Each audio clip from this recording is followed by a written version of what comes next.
दोस्तों जैसे ही कोई व्यक्ति जवानी की दहलीज पर कदम रखता है तो जवानी की दहलीज पर कदम रखने के बाद में उसका सिर्फ और सिर्फ एक ही सपना होता है कि उसकी शादी हो जाए। अगर लड़की होती है तो वो सोचती है कि उसकी शादी उसके सपनों के राजकुमार से हो। वही लड़का जो होता है वो सोचता है कि उसकी ऐसी लड़की से शादी हो जो काफ़ी ज़्यादा पवित्र हो, पाक साफ हो, उसके घर का ख्याल रख सके, उसके माता पिता का ख्याल रख सके। क्योंकि एक लड़का अपनी सारी संपत्ति अपनी बीवी को सौंप कर जॉब करने के लिए चला जाता है और अपने बच्चों को, अपने घर परिवार को अपनी पत्नी के हवाले छोड़कर चला जाता है। इसलिए हर लड़के का सपना ये होता है कि जिस लड़की से भी उसकी शादी हो वो लड़की जिम्मेदार हो और परिवार को समझे, माता पिता को समझे, इस तरीके की लड़की हो। लेकिन दोस्तों शादी होने के बाद में अगर किसी भी इंसान का सबसे बड़ा सपना अगर पूछोगे आप लोग क्या है, तो हर इंसान यही बताएगा कि शादी होने के बाद में सिर्फ और सिर्फ एक ही सपना होता है कि उनको संतान हो जाए, उनके आंगन में भी एक नन्हा सा फूल खिल जाए जिससे उनके घर में किलकारियाँ गूंज जाए। लेकिन दोस्तों आज के ज़माने में ऐसे केसेस बहुत हैं। मेरे रिलेशन में भी ऐसे न जाने कितने ही लोग हैं कि जिनके बच्चे नहीं हैं, जिनको कोई भी संतान नहीं है। और दोस्तों जिन लोगों को संतान होती है मैं कहता हूँ कि वो लोग किस्मत वाले हैं। और दोस्तों अगर संतान होती है तो बाप का तो रिश्ता उस संतान से होता ही होता है, लेकिन कहते हैं जो माँ का रिश्ता उस बच्चे से होता है वो दुनिया में किसी का रिश्ता नहीं होता।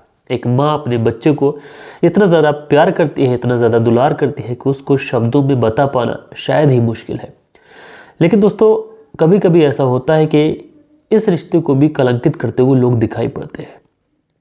और दोस्तों आज की जो घटना मैं आप लोग को सुनाऊंगा, इस घटना के अंदर एक माँ जो कि अवैध संबंधों में पड़ती है और अवैध संबंधों में जब वो पहुंचती है उसके बाद में वो अपने प्रेमी के साथ में शारीरिक संबंध बना रही होती है। और जब वो अपने प्रेमी के साथ में शारीरिक संबंध बना रही होती है उसी समय उसका एक 11 साल का बेटा अपनी माँ को आपत्तिजनक हालत में देख लेता है।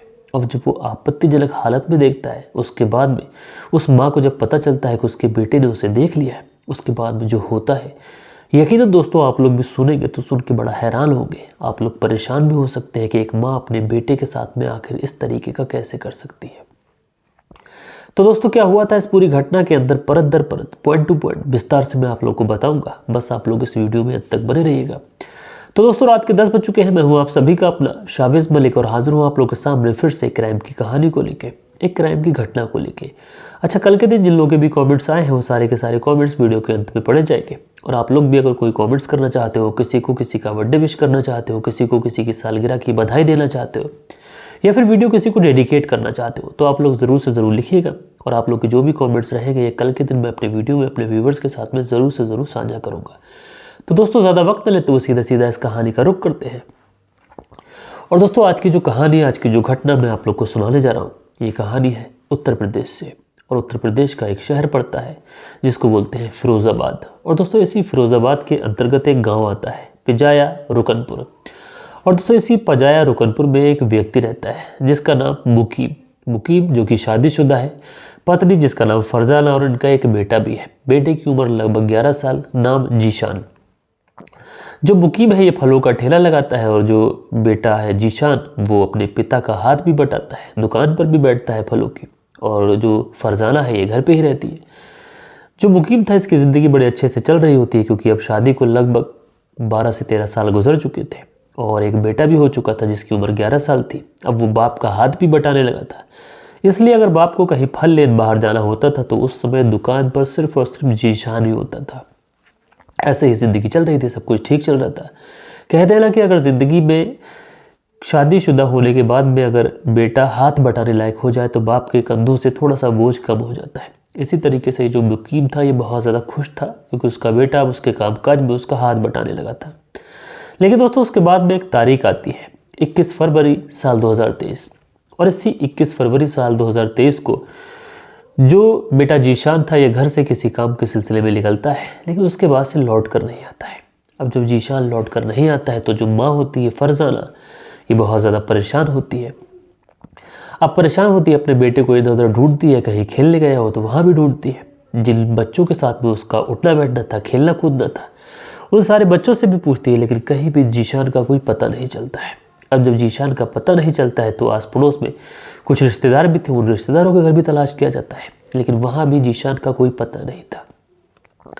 अब दोस्तों होते करते शाम आ जाती है और शाम के भी लगभग 8 बज जाते हैं, लेकिन जीशान अभी तक घर नहीं आया था। इसी समय जो घर का मुखिया मुकीम होता है ये भी अपनी दुकान बंद करके घर आ जाता है। अब जब मुकीम घर आता है तो फरजाना जो थी ये सारी बात अपने पति मुकीम को बताती है। कहती है कि जो बेटा जीशान है ये घर से गया था लेकिन अभी तक लौट कर नहीं आया है। अब पिता जो था ये भी अपने बेटे को बहुत जगह ढूंढता है, कहीं पर उसका उठना बैठना दोस्तों यारों में रिश्तेदारों में हर जगह देखता है, लेकिन उसके बावजूद भी जो जीशान था इसका कहीं पर भी कोई पता नहीं चलता है। लेकिन इसके बाद में जो पिता था जिसका नाम मुकीम, इसके दिमाग में कुछ बातें आती हैं। अब जैसे ही इसके दिमाग में ये बातें आती हैं सीधा पुलिस थाने जाता है और पुलिस थाने जाने के बाद में अपने बेटे की गुमशुदगी की रिपोर्ट लिखाता है और बेटे की गुमशुदगी की रिपोर्ट लिखाने के बाद में ये वहाँ से चला आता है। अब जो पुलिस थी बेटे की गुमशुदगी की रिपोर्ट उसने दर्ज कर ली थी, इसलिए बेटे को ढूंढना शुरू किया जाता है। इधर जिस मोहल्ले से ये रहते थे उस मोहल्ले में देखा जाता है। उसके बाद में जो आस पड़ोस के लोग थे उनसे पूछा जाता है कि किसी ने जीशान को देखा या फिर नहीं, लेकिन सारे के सारे लोग यही कहते हैं कि हमने जीशान को कहीं नहीं देखा, ना तो उसे घर से निकलते हुए देखा ना तो आते जाते हुए देखा। आमतौर पर हम लोग उसे देखते थे। अब पुलिस जो थी वो फिर से एक बार माँ फरजाना इससे भी पूछताछ करती है, तो फरजाना जो थी ये इधर की बातें बताती है। कहती है कि साहब ये तो घूमने गया था लेकिन अभी तक लौट के नहीं आया। मैंने हर जगह ढूंढ लिया, हर रिश्तेदार के घर ढूंढ लिया, हर दोस्त के घर ढूंढ लिया। उसके बाद में जब मेरे पति मुकीम आए तो मैंने उनसे कहा, उसके बाद गुमशुदगी की रिपोर्ट लिखाई गई है। अब जब मुकीम से दोबारा से पूछताछ की जाती है तो मुकीम बताता है कि साहब मेरे बच्चे को किसी और ने नहीं बल्कि मेरी जो पत्नी है फरजाना, इसने अपने प्रेमी फरमान के साथ मिलकर मेरे बच्चे को गायब किया है। अब जैसे ही ये एंगल जुड़ता है तो इस छानबीन में एक नया मोड़ आ जाता है। दरअसल जो माँ फरजाना थी इसकी बातें तो पहले से ही उलझी हुई लग रही थी। अब पुलिस को कहीं ना कहीं शक होता है। अब शक के आधार पर इन दोनों को गिरफ्तार किया जाता है। जो व्यक्ति है जिसका नाम फरमान, जो कि रहने वाला है कटरा बीरा कुरैशियन मस्जिद के पास का, जो कि एटा तिराहे पे पड़ता है, यहाँ से इसको गिरफ्तार किया जाता है। और गिरफ्तार करने के बाद में जो फरजाना थी और फरमान था इन दोनों को गिरफ्तार कर पुलिस थाने लेके आया जाता है। और पुलिस थाने लाने के बाद में पुलिस इन दोनों को फ्रंट सीट पर बैठाती है और उसके बाद में इन दोनों से पूछताछ शुरू करती है। अब दोस्तों जब इन दोनों से पूछताछ की जाती है तो फरजाना से पहले पूछताछ की जाती है तो फरजाना बताती है कि साहब मेरा तो बेटा है और जो मेरे पति है मुकीम उनका दिमाग ख़राब है, शायद बेटे के गुम हो जाने की वजह से उनका दिमाग चल बसा है, इसलिए वो इस तरीके की गलत बातें कर रहे हैं। अच्छा जो फरमान है ये मुकीम का चचेरा भाई है। अब अपने ही चचेरे भाई पे उसने इस तरीके के इल्ज़ाम लगाए थे। अब फरमान से पूछताछ की जाती है तो फरमान भी कहता है कि साहब भला मैं उसके बच्चे को कहाँ लेके जाऊँगा, वो हमारे बीच में अवैध संबंधों को लेकर शक करता है और इसी वजह से वो इस तरीके के इल्ज़ाम लगा रहा है। साहब बच्चा कहीं गुम हुआ है, उन्हें ढूंढ लीजिए। अब पुलिस इन दोनों के बयान तो दर्ज करती है, लेकिन इन दोनों के बयान दर्ज करने के बाद में पुलिस को कहीं ना कहीं ऐसा लगता है कि इन दोनों के जो बयान हैं इन दोनों बयानों में सिमिलरिटी दिखाई नहीं पड़ रही है। इन दोनों के बयान जो है वो सीधे सीधे नहीं है, इसलिए पुलिस अब इन दोनों के ऊपर सख्ती दिखाती है। और दोस्तों पुलिस जब इन दोनों के ऊपर सख्ती दिखाती है तो उसके बाद में ये दोनों पुलिस के सामने टूटते हैं और टूटने के बाद में जो कहानी बताते हैं, यकीनन दोस्तों ये कहानी वाकई हैरान करने वाली थी, परेशान करने वाली थी। दरअसल फरजाना पुलिस को बताती है कि मेरी शादी अब से लगभग 13 साल पहले मेरे पति मुकीम से हुई थी। उसके बाद में मैं अपने ससुराल आ जाती हूँ। ससुराल आने के बाद मैं अपने पति के साथ में अपनी ज़िंदगी व्यतीत करना शुरू करती हूँ। अब मैं अपने पति के साथ में अच्छी खासी ज़िंदगी व्यतीत कर रही थी।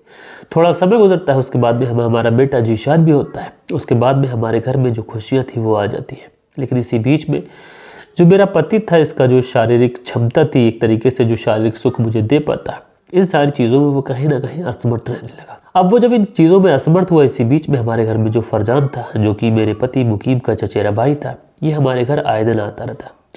अब जब ये हमारे घर आता था तो ये भाभी फरजाना से मजाक करता है और मजाक के दौरान ये कई ऐसी बातें कर देता है कि जिससे फरजाना को भी ऐसा लगता है कि फरमान के दिल में कहीं ना कहीं कुछ ऐसी चीज़ें चल रही है जिसका इंतज़ार शायद फरजाना भी कर रही थी।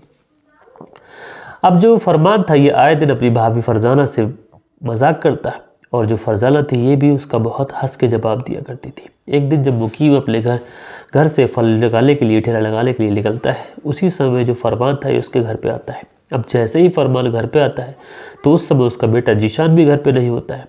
अब फरमान जो था वो अपनी भाभी फरजाना से मजाक करने लगता है। अब जैसे ही मजाक करता है तो शायद फरजाना भी अपने देवर का इंतज़ार कर रही थी। वो भी सोच रही थी कि अगर आज फरमान आया तो मैं उससे कुछ ना कुछ गलत बातें करूँगी।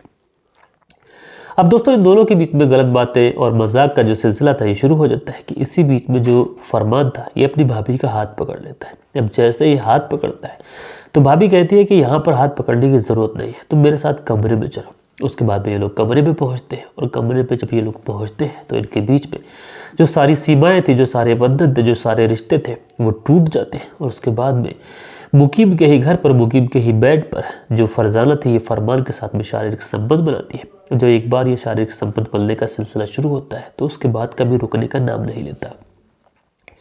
अब जब भी मुकीम ठेला लगाने के लिए अपने घर से बाहर जाता तो जो बेटा जीशान था ये भी पिता की दुकान पर पहुंच जाता था। उसी समय जो फरजाना थी ये फरमान को बुलाती और उसके साथ में शारीरिक संबंध बनाती। लेकिन दोस्तों कहते ना कि इश्क और मुश्क ये ज़्यादा दिनों तक छुप नहीं पाते। इंसान भले ही इन सारी चीज़ों को कितना ज़्यादा छुपाने की कोशिश करे, कितना ही दबाने की कोशिश करे, लेकिन ये चीज़ें ऐसी होती हैं कि एक ना एक दिन समाज के सामने ज़रूर उजागर होती है। अब जब इन दोनों के बीच में सब कुछ चल रहा होता है तो एक दिन जो मुकीम है जब ये फल का ठेला लगाने के लिए अपने घर से निकलता है, साथ में बेटा जीशान भी जाता है, कि उसी समय जो फरमान था इन दोनों के निकलते ही घर पे आ जाता है और ये अपनी भाभी के साथ में, फरजाना के साथ में आपत्तिजनक हालत में होता ही है कि उसी समय जो बेटा जीशान है ये घर पे आ जाता है। अब जैसे ही बेटा जीशान घर पे आता है तो वो देखता क्या है, उसकी जो माँ है वो उसके ही चाचा के साथ में आपत्तिजनक हालत में है। जैसे ही वो सारी चीज़ें देखता है, 11 साल उसकी उम्र हो चुकी थी, तो वो सारी चीज़ें समझ जाता है कि यहाँ पे चल क्या रहता है। वो अपने पिता को ये सारी बात जाके बताता है। अब जैसे ही वो अपने पिता को ये सारी बात बताता है तो जो मुकीम था ये गुस्से में आग बबूला होकर अपने घर आता है और घर आने के बाद में ये अपनी पत्नी को काफ़ी ज़्यादा डांटता है, उसे समझाता भी है और उससे कहता है कि जो तुम कर रही हो ये बिल्कुल भी ठीक नहीं है, इससे हमारा जो परिवार है पूरी तरीके से बिखर जाएगा। लेकिन उस समय तो फरजाना कहती है कि उससे गलती हो गई और आइंदा से इस तरीके की गलती नहीं होगी। अब उसके बाद में ये चीज़ें जो थी वो थोड़े दिनों तक थम जाती है, लेकिन जो फरजाना थी उसके ऊपर फरमान के इश्क का खून सवार था और उसका भूत सवार था। उसके बाद में फरमान को कॉल करती है और कॉल करने के बाद भी कहती है कि उसका जो बेटा है उसके ऊपर बहुत ज़्यादा नज़र रखता है, क्यों ना हम लोग हमारे बेटे को ही रास्ते से हटा दें, उसके बाद में हमारे रास्ते का कांटा भी निकल जाएगा और हम लोग जब भी चाहें कि तो एक दूसरे से मिल सकते हैं, मुलाकात कर सकते हैं, शारीरिक संबंध बना सकते हैं। अब जैसे ही ये बात उस बच्चे का चाचा फरमान सुनता है वो भी एकदम से राज़ी हो जाता है। उसके बाद में इसी 21 फरवरी साल 2023 को जो फरमान था ये फरजाना के घर पे आता है। उसी समय जो जीशान था ये भी घर पे होता है। ये दोनों लोग मिलकर उसका गला दबाते हैं और गला दबाने के बाद में ये लोग उसे जो नहर पड़ती है, नहर का नाम इटाबा सीमा नहर, वहीं पर फेंक देते हैं और फेंकने के बाद में ये लोग उसकी गुमशुदगी का नाटक करने लगते हैं। बहरहाल दोस्तों जब पुलिस के सामने इस नहर का नाम आता है तो पुलिस उस नहर पर पहुंचती है तो वाकई वहाँ पर एक शव बरामद होता है। उस शव को बरामद करने के बाद में सीधे सीधे उसे पोस्टमार्टम के लिए भेजा जाता है और जैसे ही पोस्टमार्टम होने के बाद में ये शव उस मुकीम के घर पर पहुंचता है अंतिम संस्कार के लिए, तो पूरे गांव के अंदर एक तरीके से चीख पुकार बच जाती है। 11 साल का लड़का जिसको उसकी माँ ने ही अपने प्रेमी के साथ मिलकर हत्या कर दी। जो पिता मुकीम था उसका तो रो रो कर बुरा हाल था। एक 11 साल का बेटा हो चुका था जो कि कामकाज में उसका हाथ बटाता था, लेकिन उसकी ही पत्नी ने अपने प्रेमी के साथ में मिलकर उस 11 साल के बच्चे की हत्या कर दी। और दोस्तों जब उस बच्चे के 11 साल के बच्चे का अंतिम संस्कार हो रहा था तो जो माँ थी वो भी वहाँ पर मौजूद नहीं थी। दरअसल वो पुलिस की कस्टडी में थी। उसके बाद में पुलिस ने इस माँ और उस चाचा फरमान के ऊपर गंभीर धाराओं में मुकदमा दर्ज कर दोनों को जेल भेजा। लेकिन दोस्तों जब ये खबर उस समय समाज में फैली और पूरे ही गांव के अंदर लोग बातें कर रहे थे कि एक माँ आखिर अपने बच्चे के लिए सब कुछ छोड़ सकती है, लेकिन ये कैसी माँ थी कि इसने अपने प्यार के लिए, अपने अवैध संबंधों के लिए अपने ही बेटे की जान ले ली। बहरहाल दोस्तों ये कहानी जब मैं पढ़ रहा था और जब मैं इस कहानी के ऊपर स्टडी कर रहा था तो मुझे भी बड़ा अजीब लगा, क्योंकि एक माता पिता ही ऐसे होते हैं जो अपने बच्चों के लिए जान देते हैं, लेकिन यहाँ पर एक माँ ही ऐसी निकली जिसने अपने बच्चे की जान ले ली। अब आप लोग इस पूरी घटना को किस तरीके से देखते हैं, इस पूरी घटना के बारे में अपनी राय ज़रूर दीजिएगा, कमेंट्स में ज़रूर बताइएगा कि इस माँ और चाचा को किस तरीके से सज़ा मिलना चाहिए। और दोस्तों कल के दिन जिन लोगों के भी कमेंट्स आए हैं अब वक्त होता है कि उन लोगों के कमेंट्स पढ़े जाएं। सो दोस्तों हमारे वीडियोस पे जो कल के दिन कमेंट्स आए हैं इसमें नूरुल हक हैं, लिखते हैं भाई मुझे लगता है उसका शक सही था पर उसके रास्ते जो थे वो गलत थे। किसी बेवफा के लिए कातिल बनना बिल्कुल भी उचित नहीं है, ठीक नहीं है। तो भाई नूरुल हक जी आपने बहुत अच्छी बात की। अगर उसकी पत्नी उसके साथ में बेवफाई कर रही थी तो उसको चाहिए था कि उस पत्नी को भले ही छोड़ देता लेकिन क्राइम का रास्ता नहीं चुनता। उसके बाद में विकास ज़्यादा में लिखते हैं जय हिंद सर। तो भैया जय हिंद, आप कैसे हैं। उसके बाद में बाबू राम है, लिखते हैं very good sir. Babu Ram Thakur Bilaspur HP से हमारी कहानी सुनते हैं, तो भैया आपका बहुत बहुत शुक्रिया। उसके बाद में देव कुमार जी हैं, लिखते हैं बहुत अच्छे से सुनाते हैं आप भैया, धन्यवाद, मैं कल दिन से कमेंट्स नहीं कर पाया। तो भाई देव कुमार जी आपका बहुत बहुत शुक्रिया कि आप हमें याद करे हुए हैं और लगातार अपने कमेंट्स करते हैं। भले ही बीच में एक आध दो दिन मिस हो जाता है, लेकिन आप कमेंट्स करते हैं, अच्छा लगता है। उसके बाद में सोनू धीमान है, लिखते हैं love you brother, Punjab Pathankot Gurdaspur से मैं आपकी कहानी सुनता हूँ। तो सोनू जी आपका बहुत बहुत शुक्रिया। नासिर पठान है, लिखते हैं सर आप कैसे हो? तो भैया थोड़ा ठीक हूँ। उसके बाद में सुनील झाकर जी हैं, लिखते हैं सेंट जेल बीकानेर से सुनील चौधरी जी कहानी सुनते हैं। तो भैया आपका बहुत बहुत शुक्रिया।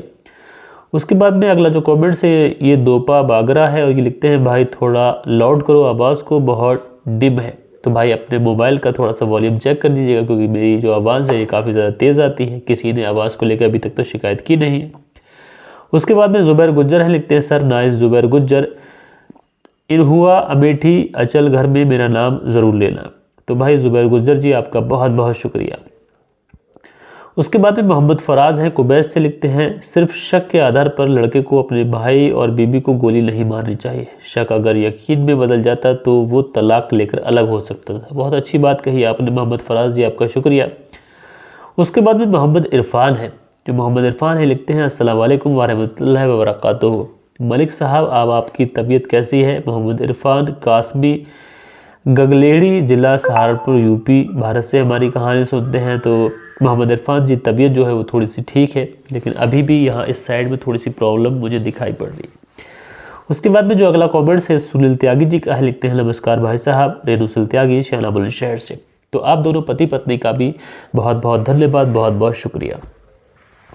तो दोस्तों ये कुछ प्यारे प्यारे कमेंट्स हैं जो आज के दिन मैंने पढ़े हैं। लेकिन दोस्तों आज की कहानी मैं ख़त्म करूँ उससे पहले आप लोगों से एक रिक्वेस्ट करना चाहूँगा, और वो रिक्वेस्ट ये है कि हमारे वीडियोस पे 1500 से 2000 2500 व्यूज़ जाते हैं, लेकिन लाइक वाला जो सेक्शन होता है, लाइक वाला जो कॉमा होता है, वहाँ पर लाइक थोड़े से कम दिखाई पड़ रहे हैं और कमेंट्स में भी मात्र 10 से 12 कमेंट्स आ रहे हैं। तो मैं आप लोगों से रिक्वेस्ट करूँगा कि आप लोग वीडियोज़ को लाइक ज़रूर करा करें और कमेंट्स में अपना विचार ज़रूर रखा करें। लिखने से आप लोग का कुछ नहीं जाता है, ना ही पैसे लगते हैं, लेकिन हमारा थोड़ा सा फ़ायदा हो जाता है।